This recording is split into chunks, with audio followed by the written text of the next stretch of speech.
श्रीरामपूर शहरात महाराष्ट्र दहशतवाद विरोधी पथकाने धडक कारवाई करत विविध भागातील 7 ते 8 ठिकाणी एकाच वेळी छापेमारी केली। सोशल मीडियाच्या माध्यमातून पाकिस्तानशी संबंधित रील्स पाहणं तसेच त्यावर आक्षेपार्ह स्वरूपाच्या प्रतिक्रिया दिल्याच्या संशयावरून शहरातील 4 तरुणांची सखोल चौकशी करण्यात आली असून त्यांना नोटीसही बजावण्यात आल्याची माहिती समोर आली आहे।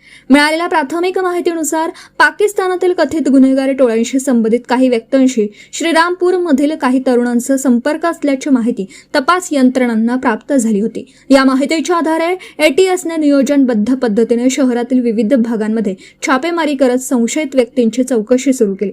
तपास यंत्रणांच्या प्राथमिक अंदाजानुसार सोशल मीडिया प्लॅटफॉर्मच्या माध्यमातून संपर्क प्रस्थापित करून काही महत्त्वाच्या व्यक्तींबाबत माहिती संकलित करण्याचा प्रयत्न झाल्याची शक्यता व्यक्त करण्यात येत आहे। तसेच शहरातील काही ठिकाणांची रेकी करण्यात आल्याचा संशयही तपासाच्या केंद्रस्थानी असल्याचं समजतं।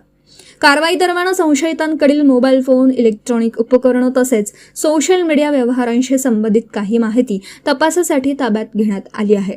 जप्त करण्यात आलेल्या डिजिटल पुराव्यांचं बारकाईने विश्लेषण करण्यात येत असून या तपासातून आणखी महत्त्वपूर्ण माहिती समोर येण्याची शक्यता वर्तवण्यात येत आहे।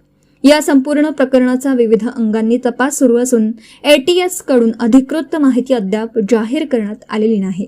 मात्र या कारवाईमुळे श्रीरामपूर शहरात मोठी खळबळ उडाली असून सोशल मीडियावरील हालचालींवर सुरक्षा यंत्रणांचं बारकाईने लक्ष असल्याचं पुन्हा एकदा स्पष्ट झालं आहे।